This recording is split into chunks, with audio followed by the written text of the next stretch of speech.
Buenas noches, amigos, amigas. Estamos nuevamente en plataforma, este espacio de opinión que nos da el canal TVX. Hoy es lunes 7 de septiembre del 2020. Seguimos, ¿no? En esta semana de septiembre, reincorporándonos en este proceso de regresar a las labores, regresar a las actividades de los centros de trabajo, como se hacía ordinariamente antes de la pandemia.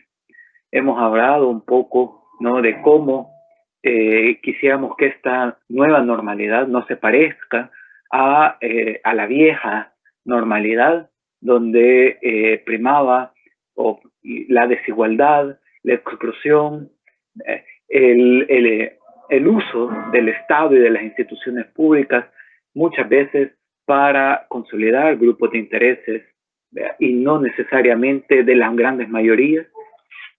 Hemos hablado también un poco de cómo esta separación que se nos decía entre salud y economía hay que verla más allá y que es importante verla como una cuestión integral, ¿verdad?, donde la pregunta debería de ser más bien plantearnos cómo construir una economía que funcione para la vida, que permita, que ponga en el centro los ciclos naturales de la vida, ¿no? En lugar de plantearnos si una o la otra, más bien cómo reestructuramos nuestras formas de organización social, nuestras formas de sistema productivo, para poner en el centro los ciclos naturales de la reproducción de la vida.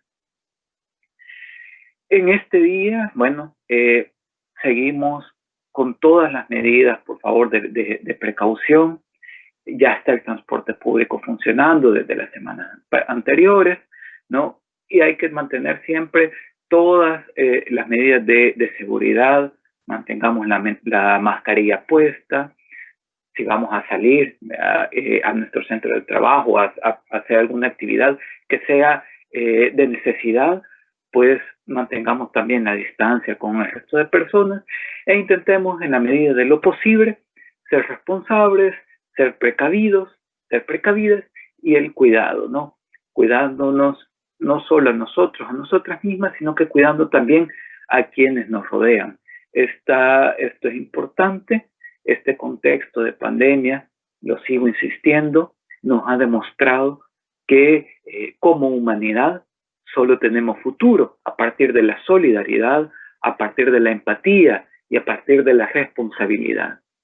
Si no asumimos esta realidad, más adelante tendremos muchos problemas como humanidad, particularmente con el cambio climático, con la crisis ecológica que ya hemos estado viendo, cómo se nos viene encima. Entonces, es muy importante que asumamos esta responsabilidad desde la solidaridad, desde la empatía, desde los cuidados, ¿no?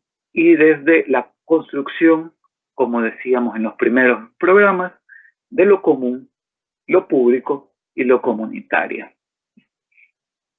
Este programa de este día lunes, creo que no se podrá comenzar sin hacer referencia a la noticia de la semana pasada, ¿no?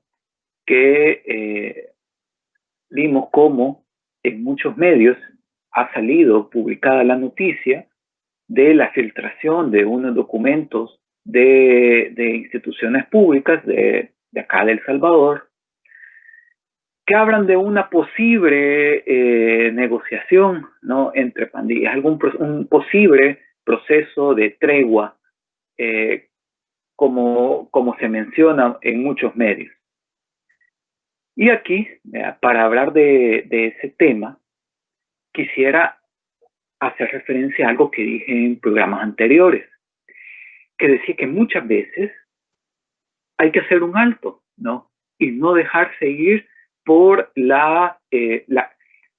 todo el manejo mediático que hay de algún tema, por todo lo que se habla mediáticamente de un tema, todo lo que está surgiendo en la emergencia de un tema, sino que es importante también hacer un alto, intentar entender qué está pasando y comenzar a hacernos otras preguntas, ¿no? Hacer unas preguntas que nos permitan abordar la problemática, abordar este tema de una manera diferente, de una manera que nos permita encontrar algunas perspectivas, algunas aristas que muchas veces por la discusión más mediática, ¿verdad? ¿No? Por la discusión de redes sociales o por la discusión de quién dijo qué, se nos pueden pasar por alto.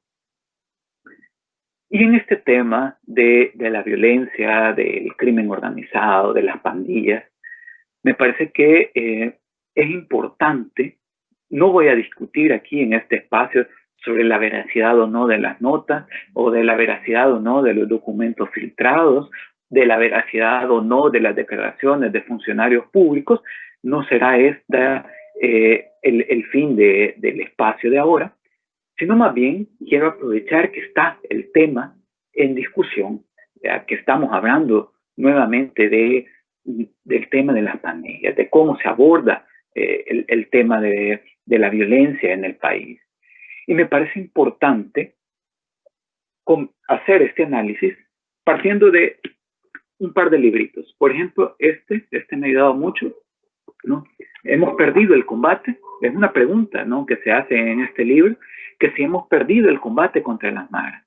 Y es un libro que nos vuelve a poner en el punto de discusión. Es un libro, por cierto, publicado por la Fundación Friedrich Ebert, que nos pone en el centro de la discusión nuevamente que el tema de las pandillas es un tema multicausal y hay que abordarlo como un fenómeno así, multicausal. Y es que muchas veces, hoy creo que lo vamos a ver muy claro con el tema de la pandemia, nos puede, muchas veces nosotras en nuestros cuerpos sentimos que nos duele la cabeza o sentimos que tenemos fiebre, pero muchas veces ese dolor de cabeza o esa calentura que tenemos, esa fiebre que tenemos, muchas veces no es necesariamente ese el problema, no es esa la enfermedad, sino más bien ese dolor de cabeza o esa fiebre es un síntoma de una enfermedad mucho más profunda que nos está haciendo daño en el cuerpo y que nuestro sistema inmunológico lo está combatiendo. Y combatiéndolo es que nos duele la cabeza y sentimos fiebre y nos sentimos cansados y nos sentimos con energías bajas, ¿no? Pero es nuestro cuerpo, nuestro sistema inmunológico que está en una batalla interna de un problema mucho más grave. Y que me parece que algo parecido pasa con las pandillas, con todo el fenómeno de las pandillas. Lo que nosotros vemos, ¿no?, que si bien es cierto, es como un dolor de cabeza, es una fiebre que nos afecta y que en ciertos momentos nos paraliza y que es algo que como sociedad salvadoreña nos duele, todo el tema de la violencia que vemos a partir de las pandillas, pero que ese fenómeno tiene además causas. Ese es un síntoma de algo más profundo, de una sociedad enferma, ¿no?, de un sistema, de una organización social, de un sistema productivo que no están funcionando bien. Y todo el tema de las pandillas, de la violencia, de todas estas estructuras de control territorial que se están armando y que han, de hecho, en muchas ocasiones tienen una presencia territorial y un papel dentro de las comunidades bastante importante, ¿ya?, por la fuerza que pueden ejercer. Es un síntoma de una sociedad, de un sistema productivo que no ha sido capaz de responder a las necesidades de las poblaciones, que no ha sido capaz de responder a las necesidades de las comunidades. Y más allá de eso, es un sistema que genera enormes brechas de desigualdad entre nosotros y nosotras mismas, en las mismas sociedades. Nuestras formas de organización social se basan en la desigualdad y en esas enormes brechas de desigualdad que van creando, van quebrando la cohesión social. Porque es muy difícil crear cohesión social, crear espacios armónicos de sociedad, de construcción colectiva de sociedad, cuando vemos enormes desigualdades en esta sociedad. Y por tanto no se pueden comenzar a trabajar en conjunto, en colectivo, cuando tenemos estas grandes brechas de desigualdad. Y cuando hablo de brechas de desigualdad, no es solamente brechas de desigualdad en términos de ingreso, ¿no? Que son increíbles, ¿no?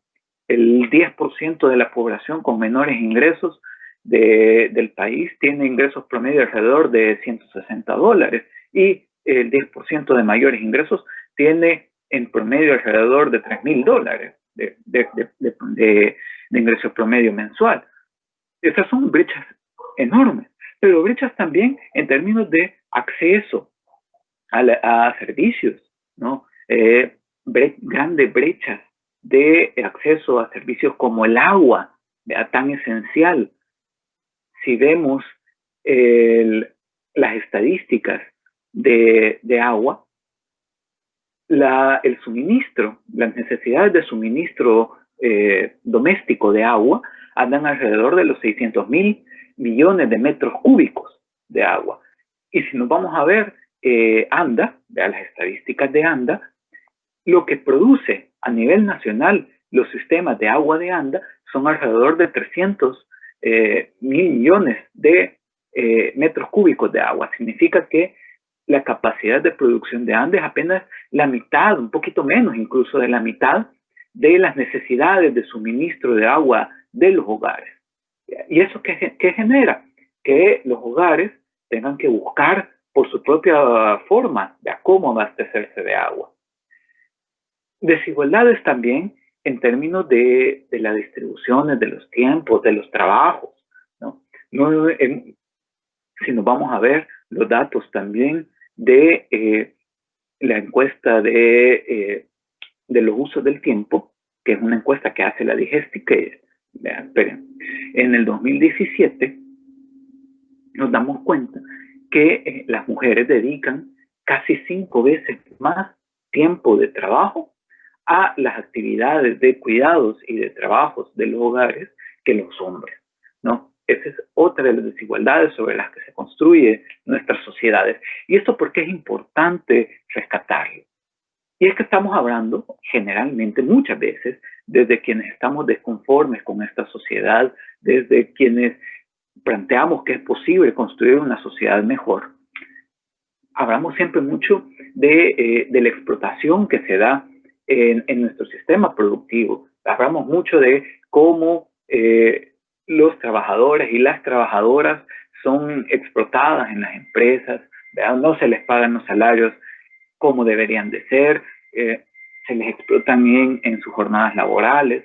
Se habla mucho también de cómo se explota y se sobreexplotan los recursos naturales, los bienes comunes que nos permiten la vida, y cómo están siendo muchas veces puestos solamente en función de la reproducción del capital de unos pocos.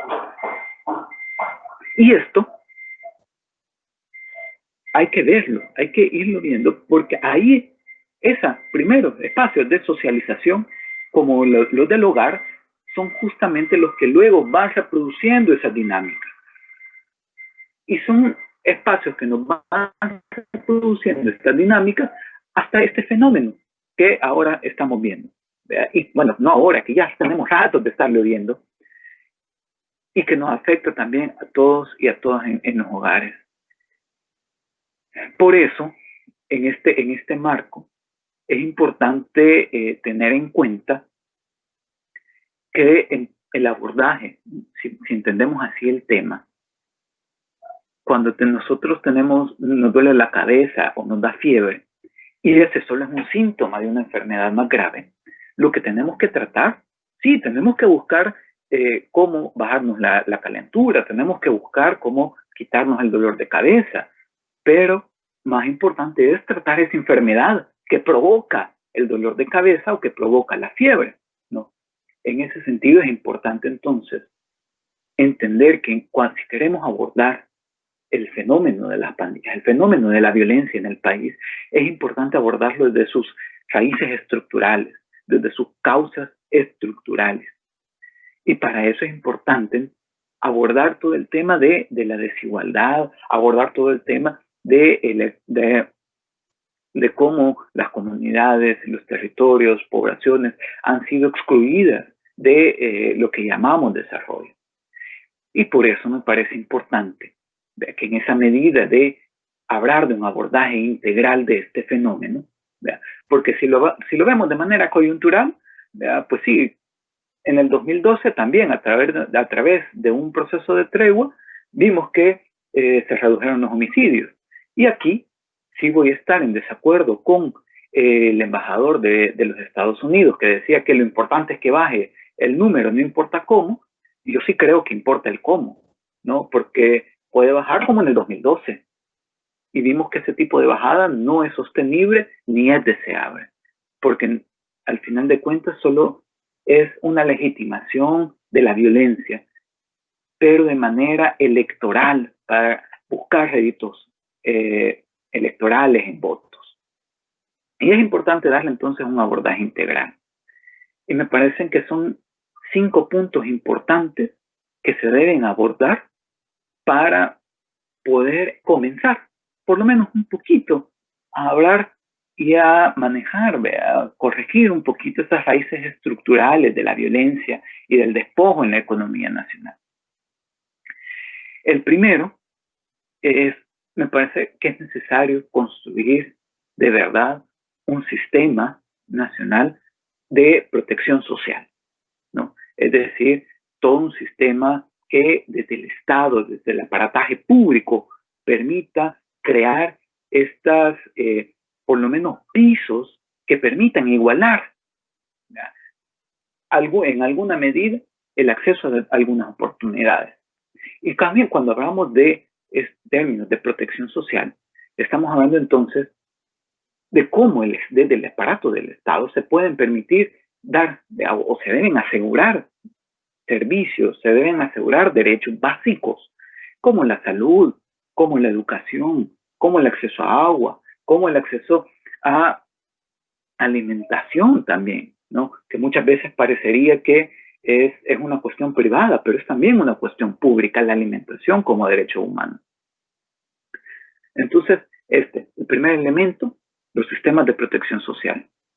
El segundo elemento que me parece importante comenzar a hablar es la necesidad de la construcción de economías locales. Hemos visto cómo ahora con la pandemia, uno de los grandes impactos que vamos a tener en materia económica es por el impacto que ha habido en las cadenas de abasto y las cadenas de suministro a nivel internacional.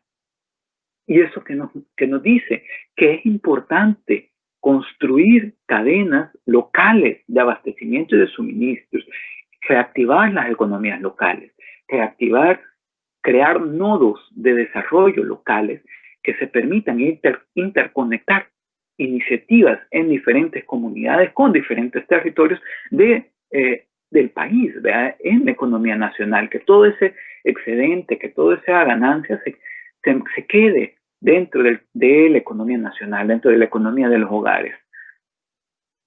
Y esto, sobre todo, en cadenas de valor, donde el eje central, donde el núcleo, ¿verdad?, donde la célula núcleo sean las empresas, pero las empresas organizativas, las empresas colectivas, las empresas comunitarias, las empresas solidarias, ¿no? Un enfoque diferente a la empresa, es decir, que el motor de la economía no sea la búsqueda privada de excedentes para unos pocos, sino la conformación de empresas colectivas, organizativas, solidarias. Y los otros 3 elementos son elementos institucionales que nos permitan asegurar estos 2. La planificación, la transparencia y la participación ciudadana. Estos 3 elementos son la base institucional para que podamos crear estos 2. Si no tenemos planificación de qué país queremos, hacia dónde vamos como país, cuáles van a ser las medidas que se van a adoptar, pues va a ser muy complicado armar estos otros 2 elementos. La transparencia. Tenemos que ser capaces de saber cómo, desde las instituciones públicas, del Ejecutivo, Legislativo, Judicial, se están manejando las cosas para seguir esa planificación. Y la participación ciudadana, porque no podemos confiar o no se debería de confiar de que haya una par de personas que toman las decisiones. Quien conoce las realidades de los territorios son las personas que vivimos en los territorios. Entonces, es importante la participación de las personas en los territorios en las tomas de decisiones. ¿Ya? En tomas de decisiones tanto a nivel municipal, pero también a nivel nacional, en temas como la política fiscal. Que esto va a ser algo de lo que vamos a ir hablando ya poco más adelante, porque se nos viene la presentación del proyecto de presupuesto, que ya le vamos a ir a dar también seguimiento en estos programas. Un saludo, amigos, amigas. Buenas noches.